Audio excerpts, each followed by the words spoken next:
بسم الله الرحمن الرحيم. الحمد لله رب العالمين، وأشهد أن لا إله إلا الله وحده لا شريك له، وأشهد أن محمدا عبده ورسوله صلى الله وسلم عليه وعلى آله وأصحابه أجمعين.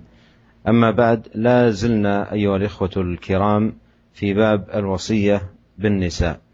أورد الإمام النووي رحمه الله تعالى تحت هذه الترجمة حديث أبي هريرة رضي الله عنه قال رسول الله صلى الله عليه وسلم: أكمل المؤمنين إيمانا أحسنهم خلقا، وخياركم خياركم لنسائهم، رواه الترمذي، وقال حديث حسن صحيح.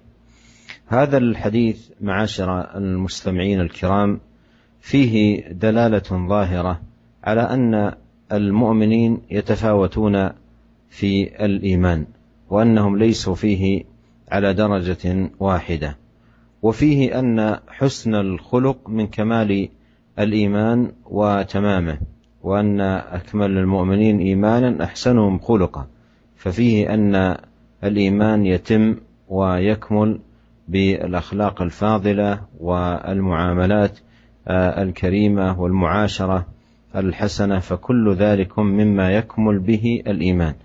وهذا أيضا يدل دلالة أخرى على أن حسن الخلق من الإيمان، حسن الخلق من الإيمان. فالإيمان كما أنه يتناول العبادات المفروضة والنوافل والمستحبات، فإنه أيضا في جملة ما يتناوله في مسماه حسن الخلق، وهذا يدلنا على المكانة العظيمة لحسن الخلق. ثم في شق الحديث الثاني يقول عليه الصلاة والسلام: وخياركم خياركم لنسائهم. وهذا موضع الحديث للشاهد من الحديث للترجمة، حيث فيه الدلالة على حسن الخلق مع الأهل، معاملة بالحسنى ورفقا وتلطفا وإحسانا ومعاشرة بالمعروف. وأيضا يفيد الحديث أن الأقربون أولى بالمعروف، الأقربون أولى بالمعروف، فإذا كان لديه معروف وإحسان تجاه الناس فالأقربون أولى به وأجدر. ولهذا في الحديث الآخر قال: من أحق الناس بحسن صحابتي؟ قال: أمك. قال: ثم من؟ قال: أمك. قال: ثم من؟ قال: أمك. قال: ثم من؟ قال: أبوك. فهذا يفيد أن الأقربين أولى بالمعروف وأولى بالمعاملة الحسنة.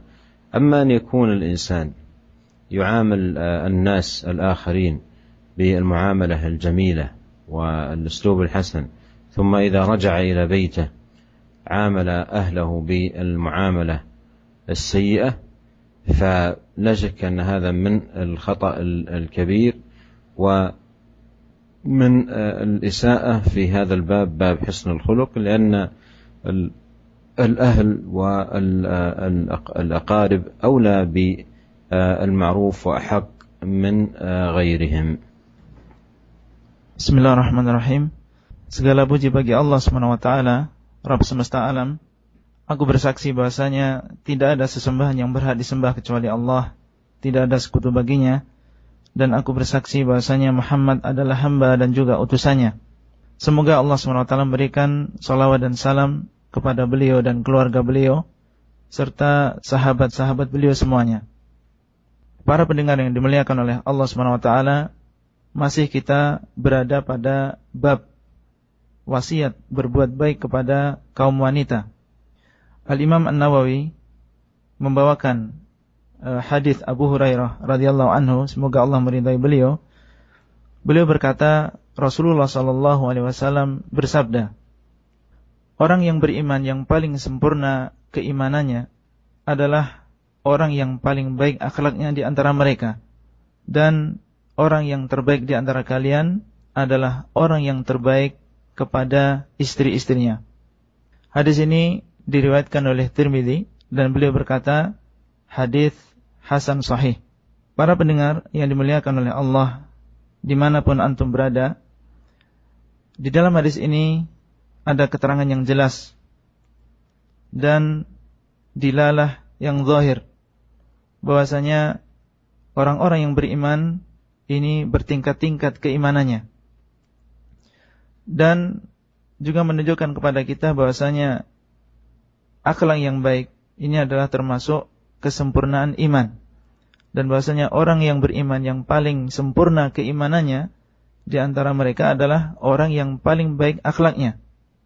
Dan hadis ini juga menunjukkan kepada kita bahwasanya yang namanya iman ini tidak akan sempurna kecuali dengan akhlak yang baik. Bahwasanya iman ini akan sempurna dengan akhlak yang baik. Dan juga di dalam hadis ini bahwasanya husnul khuluq, akhlak yang baik ini termasuk keimanan. Jadi iman ini mencakup ibadah-ibadah yang mencakup faraid, segala ibadah yang diwajibkan oleh Allah, dan juga nawafil, yaitu ibadah-ibadah yang disunnahkan, dianjurkan. Selain mencakup ibadah-ibadah, maka iman juga mencakup husnul khuluq. Dan ini menunjukkan kepada kita tentang kedudukan yang tinggi yang dimiliki oleh husnul khuluq di dalam agama kita. Kemudian beliau sallallahu alaihi wasallam mengatakan, wa khiyarukum linisaihim. Orang yang paling baik di antara kalian adalah orang yang paling baik terhadap istri-istrinya. Dan ini adalah syahid dari hadis kita ini. Dan di dalam hadis ini, atau di dalam lafaz ini, yang menunjukkan kepada kita tentang bahwasanya husnul khuluq, ya, ini asalnya atau lebih aula, ya, kita tekankan ketika kita bermuamalah kepada keluarga kita, ya, dan kepada istri kita terkhususnya. Jadi mereka ini adalah orang yang paling dekat dengan kita, termasuk kerabat kita, termasuk keluarga kita. Maka mereka adalah orang yang paling berhak untuk kita bermuamalah, kita berakhlak yang baik, ya, kepada mereka-mereka ini, ya, dengan berlemah lembut, ya, dengan berbuat ihsan, ya, kepada mereka, ya, apa yang terbaik yang bisa kita lakukan kepada mereka, ya, bantuan-bantuan yang bisa kita berikan kepada mereka, ya. Jadi hadis ini jelas-jelas menunjukkan kepada kita bahwasanya para kerabat, ya, para keluarga kita ini mereka lebih berhak, ya, untuk kita bermuamalah kepada mereka dengan muamalah yang baik, ya. Sebagaimana di dalam hadis yang lain, ya, ada seorang sahabat yang bertanya kepada Rasulullah SAW, ya Rasulullah, siapa orang yang paling berhak untuk aku berbakti kepadanya? Ya, beliau mengatakan ummuk, ya, ibumu. Kemudian siapa? Ibumu. Kemudian siapa? Ibumu. Kemudian siapa? Bapakmu. Ya, ini menunjukkan kepada kita tentang bahwasanya keluarga kita, ibu kita, ya, bapak kita, istri kita, mereka lebih berhak untuk kita bermuamalah dengan muamalah yang baik daripada orang lain. Ya. Adapun yang dilakukan oleh sebagian manusia ketika mereka bertemu dengan temannya, ya, mereka berakhlak dengan akhlak yang baik, ya, bertemu dengan orang lain, bertemu dengan berakhlak dengan akhlak yang baik. Akan tapi ketika dia pulang ke rumah, ya, bertemu dengan istrinya, anaknya, bapak dan ibunya, kemudian dia bermuamalah dengan muamalah yang tidak baik, ya, maka ini adalah suatu kesalahan. Ini adalah sesuatu termasuk kesalahan, ya. Jadi pada asalnya keluarga kita, ahlu kita, kerabat kita, mereka adalah orang yang paling berhak untuk kita berakhlak yang baik kepada mereka.